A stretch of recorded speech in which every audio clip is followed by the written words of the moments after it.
Ted had rehearsed this moment in his head more times than he could count, yet as he sat behind the wheel with Martin in the passenger seat, every version of that imagined conversation seemed to collapse under the weight of reality. The road stretched ahead in a quiet, almost accusatory silence, and Martin, restless, skeptical, already burdened by too many half-truths, kept glancing over as if trying to read the truth directly off Ted's face, but Ted's grip tightened on the steering wheel, his knuckles paling, his thoughts racing not just with what he was about to reveal but with everything he had hidden for so long, because this wasn't just about introducing a man, it was about dismantling a carefully constructed lie that had shaped Martin's entire life, and there was no way to soften that kind of impact, no way to dress it up into something gentle or easy, and yet Ted tried, clearing his throat as he finally broke the silence, telling Martin they were almost there, telling him that whatever he felt, anger, confusion, even relief, was justified, but Martin didn't respond right away, instead letting out a slow breath, his eyes fixed on the passing scenery as if grounding himself in something stable before stepping into a storm he hadn't asked for, because for years he had believed his father was dead. A narrative repeated so often it had become part of his identity, part of how he explained himself to others, part of how he understood absence and loss, and now Ted was asking him to accept something entirely different, that the man he had mourned was not gone at all, that he had been alive this whole time, somewhere out there, living a life that had never included him, and that realization cut deeper than any simple grief ever could. When they finally pulled up to the modest house at the end of a quiet street, the air seemed to shift, heavy with anticipation and unspoken questions, and Martin hesitated before opening the car door, his hand lingering on the handle as he turned to Ted with a look that was equal parts accusation and vulnerability, asking him one last time if this was real, if this wasn't some kind of mistake or cruel misunderstanding, and Ted, swallowing hard, nodded, forcing himself to meet Martin's gaze because anything less would unravel the fragile trust that still remained between them, and so they stepped out together, the gravel crunching beneath their feet sounding unnaturally loud in the stillness,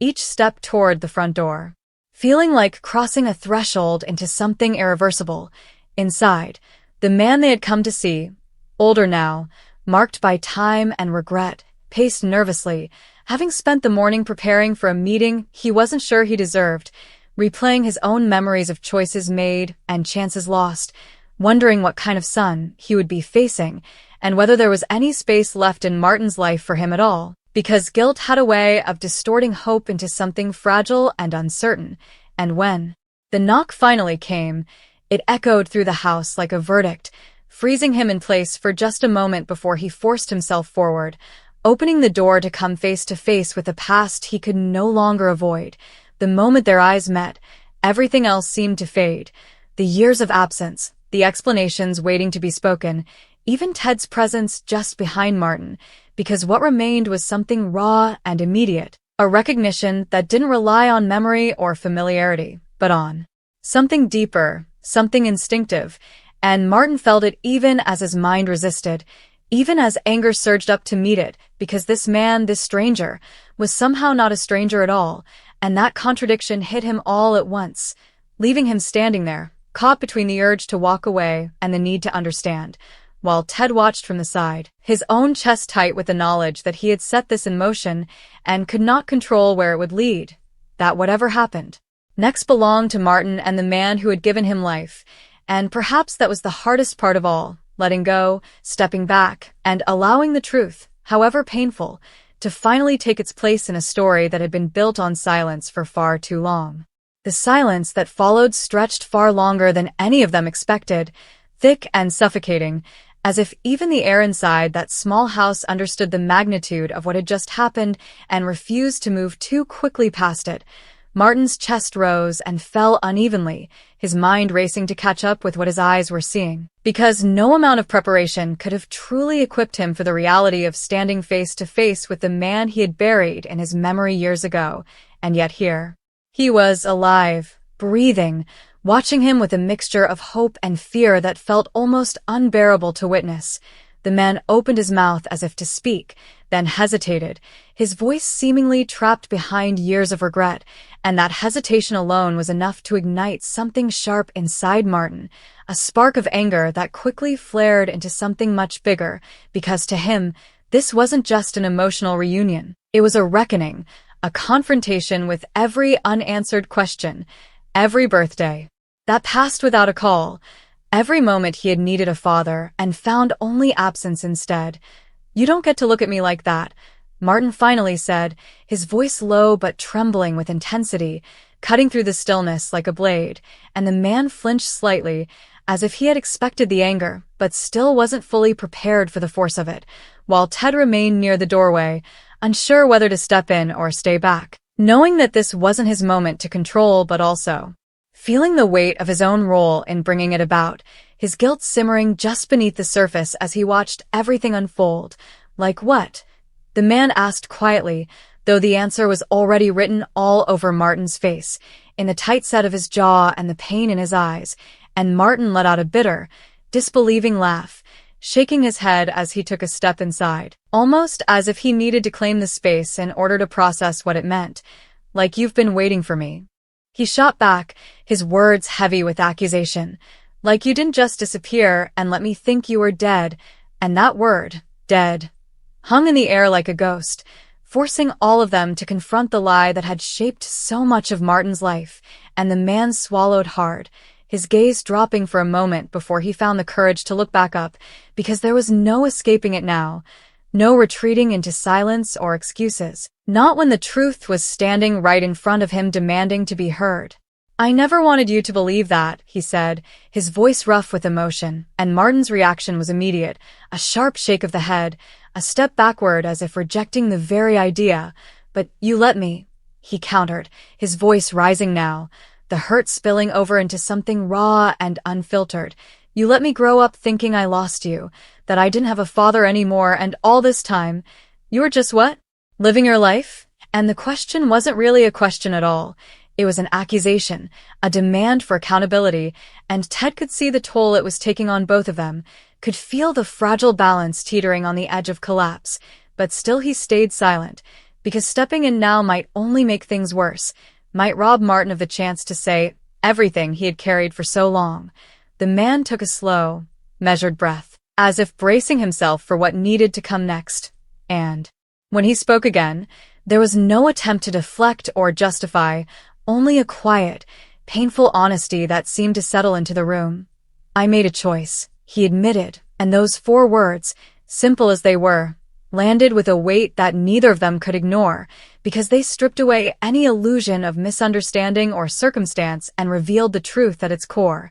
This had not been an accident, not a tragedy beyond control, but a decision, one that had consequences that stretched across years and lives and identities, and Martin felt that truth hit him like a physical force, his breath catching as he processed it, because in some ways, it was worse than any lie, knowing that he had been left behind not by fate, but by intention. "Why?" he demanded, the word breaking slightly as it left his lips, and for the first time, there was something beneath the anger that resembled vulnerability, a glimpse of the child he had once been, the one who had needed answers and never received them. And the man saw it too, his expression softening with a kind of sorrow that seemed almost too heavy to carry. "Because I thought I was protecting you," he said, and even as he spoke the words, it was clear he knew how hollow they sounded, how insufficient they were in the face of everything that had been lost, and Martin let out another bitter laugh, shaking his head as he turned away, running a hand through his hair as if trying to physically push away the flood of emotions threatening to overwhelm him. "Protecting me?" he repeated, disbelief lacing every syllable. "You call this protecting me?" And Ted finally shifted slightly, his instinct to intervene growing stronger, but he held back, watching as Martin turned back around, his eyes glistening now despite his efforts to hold himself together. "Do you have any idea what it's like to grow up thinking you weren't worth staying for?" he asked, and that question cut deeper than anything else, because it wasn't just about the past, it was about identity, about the way absence had shaped Martin's understanding of himself and his place in the world, and the man visibly faltered. the weight of that realization settling heavily on his shoulders as he struggled to respond, because there was no easy answer, no explanation that could undo the damage or erase the years, only the difficult, painful process of acknowledging it and, perhaps, if Martin allowed it, beginning to rebuild something from the fragments that remained. The question lingered in the room long after Martin had spoken it, echoing in a way that made it impossible to ignore, and for a moment no one moved, no one spoke, as if all three of them understood that whatever came next would define everything that followed, not just this meeting but the fragile possibility of a future that none of them fully knew how to navigate. The man, Martin's father, looked at him with eyes that carried years of regret, and when he finally found his voice again, it came out quieter than before, stripped of any defensiveness. "No," he admitted, shaking his head slowly. "I don't know what that felt like for you, but I know what it cost you now." And there was something in the way he said it that felt different. Not like an excuse, not like an attempt to soften the truth, but like a recognition of harm that couldn't be undone, and Martin felt it, even if he didn't want to, even if every instinct in him was still screaming to reject it, because anger was easier to hold on to than the complicated mix of grief and curiosity that threatened to take its place.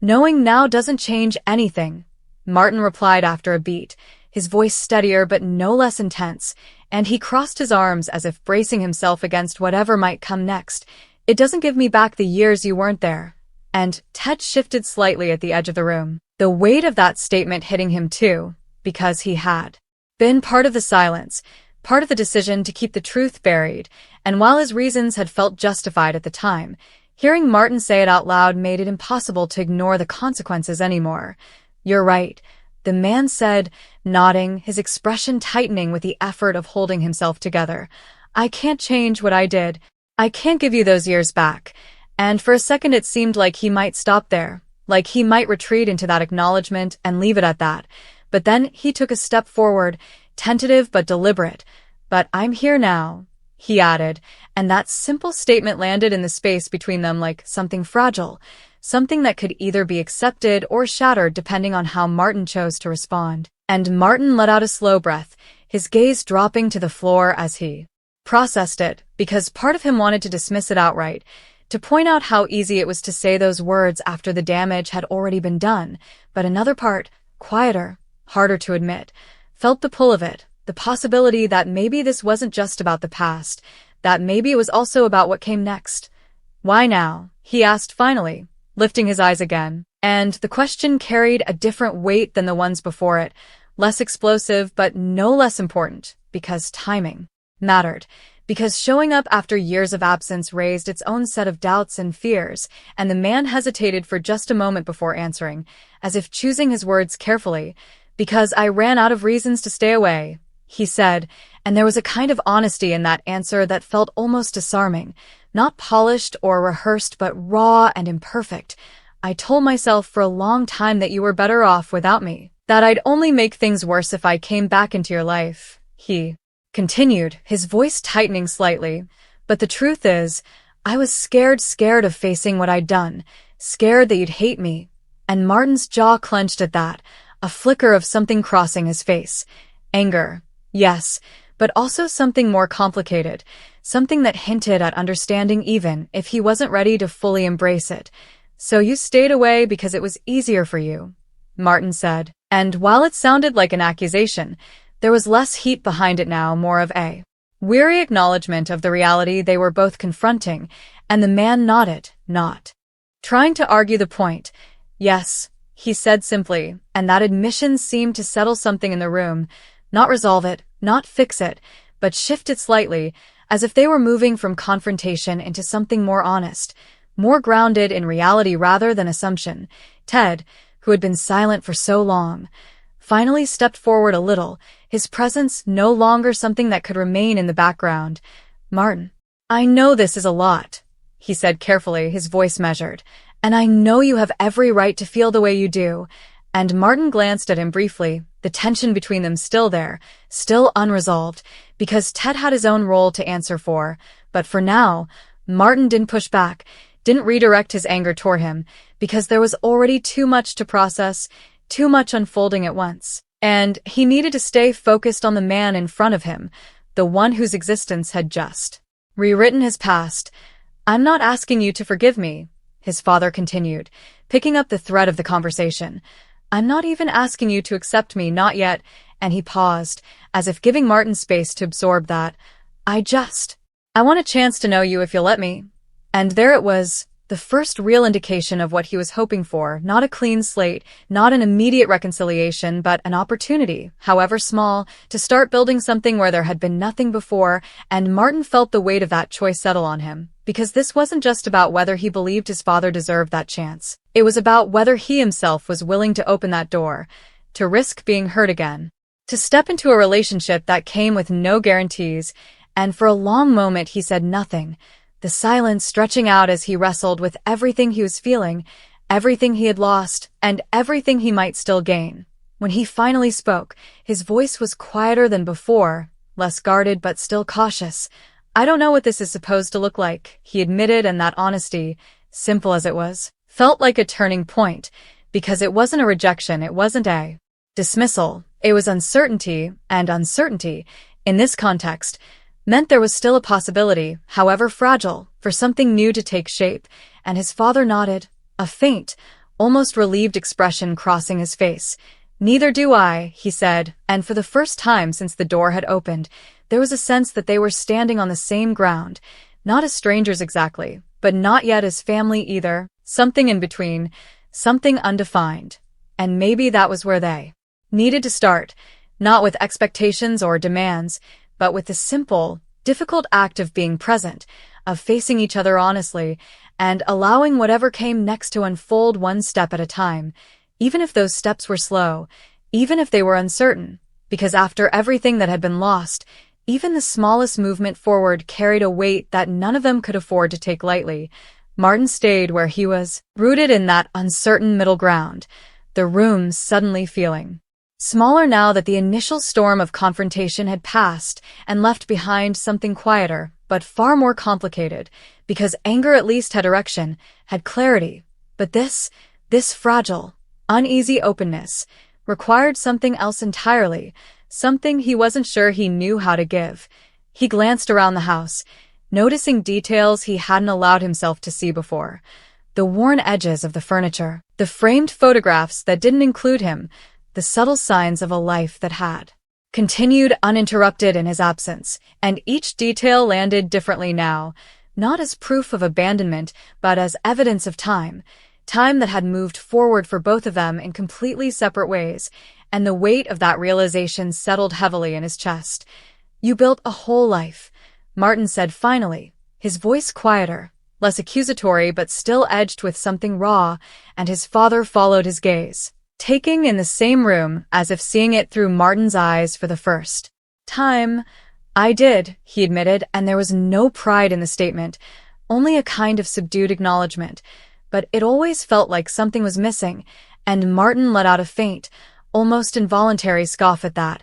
not because he didn't believe it, but because he didn't know what to do with it, didn't know how to reconcile that idea with the years of silence that had defined their relationship. "Missing isn't the same as gone," Martin replied, and the distinction mattered because to him, being missing implied something temporary, something that could be found again, while being gone was permanent, final, the way he had understood his father for most of his life, and his father nodded slowly, absorbing the weight of that correction. "You're right," he said, "and I let you believe I was gone, that's on me," and the simplicity of that accountability, no deflection, no attempt to reframe it, made it harder for Martin to hold on to his anger in the same way, not because it erased anything, but because it removed the usual targets of that anger, the excuses and justifications he had expected to fight against. Ted watched the exchange carefully, sensing the shift as it happened, subtle but significant, and he took a cautious step further into the room,